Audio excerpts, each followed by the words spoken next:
할렐루야. 하나님께 영광 돌립니다. 여러분 모두를 축복합니다. 자, 오늘은 34장 5절 말씀으로 갑니다. 먼저 기도합니다. 영광과 감사를 우리 하나님께 올려드립니다. 온 마음으로 하나님을 사랑합니다. 우리가 무엇보다도 하나님의 택한 백성으로 하나님이 어떤 분인가를 분명히 알고 체험적으로 알기를 원합니다. 두 마음을 품은 자가 되지 않게 하시고, 이스라엘 백성들이 어리석게 금송아지를 만들고 음란하게 행했던 것처럼 그런 죄 가운데 빠지지 않게 하시고, 하나님만으로 만족하며 하나님만 사랑하며 섬기는 지혜로운 백성들, 거룩한 백성들 되게 하옵소서. 하나님이 거룩하니 우리도 거룩한 백성으로 서기를 원합니다. 오늘도 말씀하실 하나님을 찬양합니다. 종을 낮추시고 겸손하게 하시고 오직 말씀의 도구로 쓰임받게 하옵소서. 예수님의 이름으로 사모하며 축복하며 취하며 기도합니다. 아멘. 할렐루야. 5절 말씀 먼저 읽겠습니다. 여호와께서 구름 가운데 강림하사 그와 함께 거기 서서 여호와 이름을 선포하실세. 아멘. 드라마틱하죠. 여러분, 우리가 영화에 보면 아주 웅장한 그런 사운드도 있고, 요즘은 기술이 많이 발전을 해서 영화도 보면 아주 그 스케일이 큰 걸 볼 수 있습니다. 그런데 여러분, 상상이라도 해보세요. 저는 마치 이걸 어떤 영화를 보는 것 같습니다. 지금 산 위에서 구름이 덮이고 하나님이 그가 거기 서서 여호와 이름을 선포한 거예요. 누가 이 앞에 여러분 죽지 않고 서겠습니까? 죄인들은 가까이 할 수 없어요. 그래서 멀리 있게 한 겁니다. 지금 5절, 하나님의 영광이 드러나고 있다. 하나님의 두 번째 속성 바로 영광입니다. 우리가 절대 범하지 말고 훼손하지 말아야 될 것 바로 하나님의 영화로움입니다. 이건 거룩과 밀접합니다. 첫 번째 속성 하나님의 거룩이라고 이렇게 말씀을 드렸죠. 하나님이 거룩하니 우리도 거룩한 거예요. 분명히 우리 삶 가운데 보여져야 됩니다. 길짐승, 사탄이 좋아하는 것들 가운데 음란하게 행하는 백성들이 되어서는 안 됩니다. 거룩한 백성입니다. 이제 우리는 하나님의 영광을 사모하고 하나님의 영광이 땅에 떨어지지 않도록 걱정하고 근심하는 그런 삶이 중요합니다. 자, 여러분, 여기 보면 구름 그랬죠. 하나님의 임재와 영광의 상징입니다. 여러분, 마지막 때가 되면 어떤 시대가 우리에게 도래하는지 아세요? 우리가 요한계시록을 봤죠. 재앙, 인재앙, 나팔, 마지막이 뭡니까? 대접재앙입니다.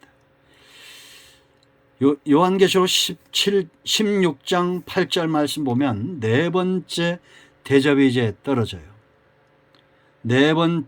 넷째 천사가 그 대접을 해에게 쏟습니다. 해에 쏟음에 해가 권세를 받아 불로 사람들을 태운다는 겁니다. 이게 뭘까? 이제 불로 태운다. 요즘 오존층이 파괴가 되고 이렇게 해석하신 분들 많아요. 이 햇빛으로 인한 기근도 있고 가뭄도 있고 사람들의 질병도 있죠. 이 자외선에 이런 질병들, 이런 질병들이 막 엄습해 올 때, 그러면 우리가 이걸 그냥 자연현상이다 이러고 지나가지 말고, 하나님이 지금 역사 가운데 일하신구나 하고 회개해야 될 거 아니에요. 그리고 하나님을 영화롭게 하는 삶으로 회복해야 됩니다. 그것이 바로 회개죠. 단지 죄만 회개하는 것이 아니라 이제는 하나님을 영화롭게 하는 존재가 되기를 원하는 거예요. 그런데 9절 말씀 보면 사람들이 크게 태움에 태워진지라 이 재앙들을 행하는 권세를 가지신 하나님의 이름을 비방하며 또 회개하지 아니하고 주께 영광을 돌리지 아니하더라. 여러분, 저도 깜짝 놀랄 때가 있는데 뭐가 문제가 안 풀리면 속에서 하나님을 향한 원망이 스물스물 올라와요. 그리고 우리가 욕을 하거나 막 분노하거나 그러죠. 그게 결국은 우리는 아니라고 말하지만 하나님에 대한 불만이죠. 그러한 것들이 신앙에 대한 어떤 응답이라든가 우리가 어떤 기도의 응답이라든가 하나님의 은혜가 쉽게 우리 삶 가운데 하지 않을 때는 나 자신을 돌이켜보고 회개하고 그 얼굴을 구하고 비방을 그치고 이 회개의 담을, 죄의 담을 무너뜨려야 되는데 그거는 하지 않고 여전히 세상 낯을 즐기고 세상에 살길 좋아하면서 이제는 이 태양으로 인한 불같은 그런 질병들, 기근과 전염병과 이런 각종 병들이 응습해오고 문제가 일어날 때에 이 역사에, 이 모든 역사, 인간의 역사에, 구속사에 주권을 가진 하나님께 우리가 영광을 돌려야 되잖아요. 그죠? 그런데 그렇게 영광을 돌리지 않고 오히려 하나님을 비방하고 회개하지 아니하고 영광을 돌리지 않는다는 겁니다. 낯설지 않은 이야기죠. 여러분, 우리는 어떠한 삶을 살고 있습니까? 하나님의 영광을 드러내고 있습니까? 중요한 거 제가 여러 번 강조했죠. 하나님은 절대 영광을 빼앗기지 않는다. 이게 선포했다고 그랬어요. 누가 감히 이 권세 앞에 도전할 수 있겠습니까? 지금 하나님의 영광이 드러나는 거예요. 백성들이 보고 있겠죠. 모세만 들었겠습니까? 멀리서 하나님의 구름이 있고 거기서 천둥과 번개가 치는 것처럼 하나님의 음성이 선포되어지고 하나님의 영광이 나타날 때에 누가 그 앞에 서겠냐라는 겁니다. 자, 하나님의 영광은 어디에 있느냐? 이름에 있습니다. 세상 사람들도 이름을 보면 호랑이는 죽어서 가죽을 남겨 사람은 뭘 남겨? 이름을 남긴다. 지금까지 이순신 장군, 세종대왕 이런 사람들은 그 이름이 영광스럽죠. 이 우리나라에 임진한테 쳐들어왔던 고니식 후손들, 그 후손들이 적장이지만 이순신 장군을 존경한다고 그 후손들이 또 예전에 인터뷰하는 걸 봤습니다. 사람의 이름도 수세대를 거쳐 그 이름이 영광스럽습니다. 하물며 하나님의 이름은 어떠할까요? 여기 보세요, 여러분. 강림하사 그랬습니다. 그와 함께 서서 여호와께서 구름 가운데서 강림하사 그와 함께 거기 서서 여호와 이름을 선포하실세. 모세가 지금 하나님과 함께하고 있는 겁니다. 그리고 여호와의 이름을 선포했어요. 모세가 애굽에 내려갈 때 뭐 가져왔다 그랬습니까? 지팡이 아니라 했죠. 출애굽기 3장 15절 여호와 이름입니다. 아브라함의 하나님, 이삭의 하나님, 야곱의 하나님. 여호와란 이름은 영광의 이름입니다. 스스로 있는 자입니다. 하나님 외에는 신이 없다는 거예요. 다시 말하면 우리의 경배와 우리의 영광을 받으실 유일하신 분이라는 겁니다. 그럼 우리가 이 하나님의 이름 앞에 어떻게 해야 될까요? 이사야 6장을 보면 6장 1절에 우시야 왕이 죽던 해에 내가 본즉 주께서, 이 우시야 왕은 이사야의 친척이죠. 주께서 높이 들린 보좌에 앉으셨는데 그의 옷자락은 성전에 가득하였고, 영광입니다.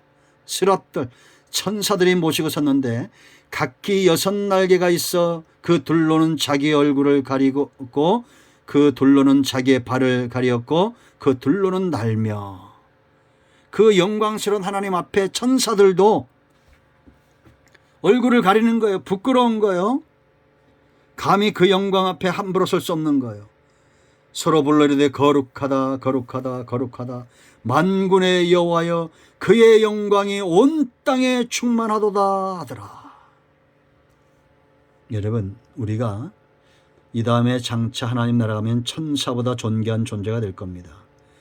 그러나 거룩한 사람들, 하나님이 거룩하듯이 그들도 거룩한 사람, 하나님과 더불어 하나님의 이름이 선포되어지는 곳, 온 땅에 여호와의 이름이 안 미친 곳이 어디 있습니까?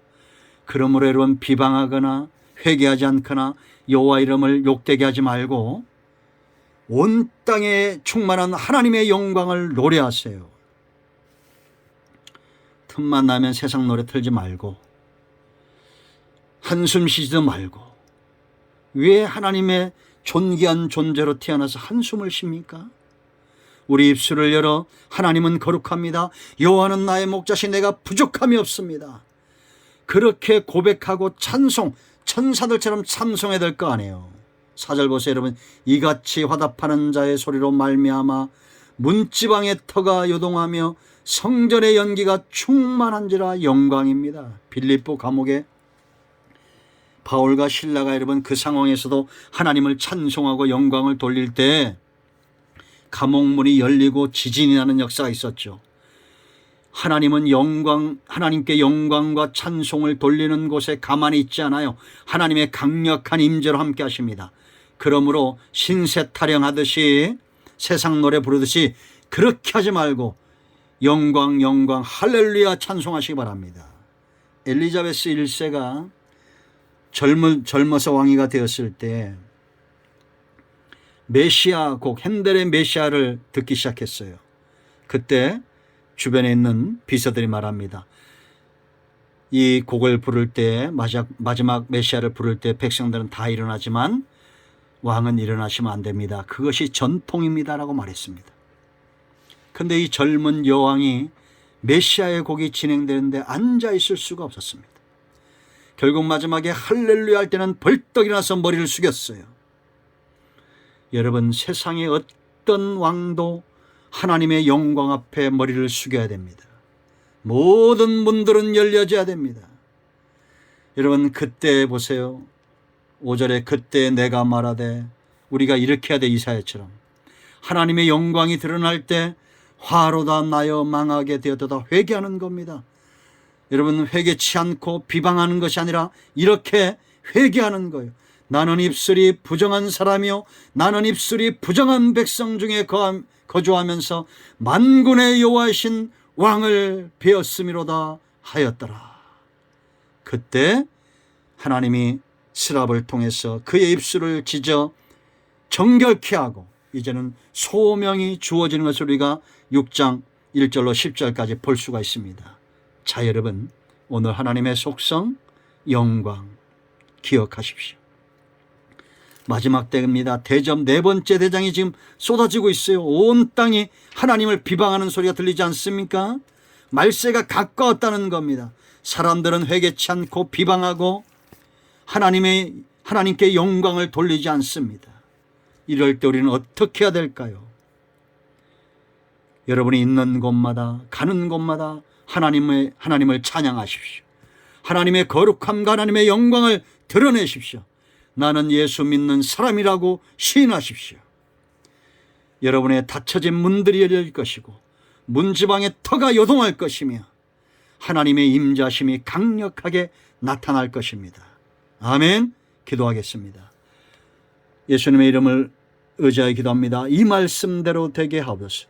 우리 가운데 마음이 상한 자, 병든 자 치유하시고 회복시켜 주시기를 원합니다. 예수님 이름으로 사모하며 축복하며 기도합니다.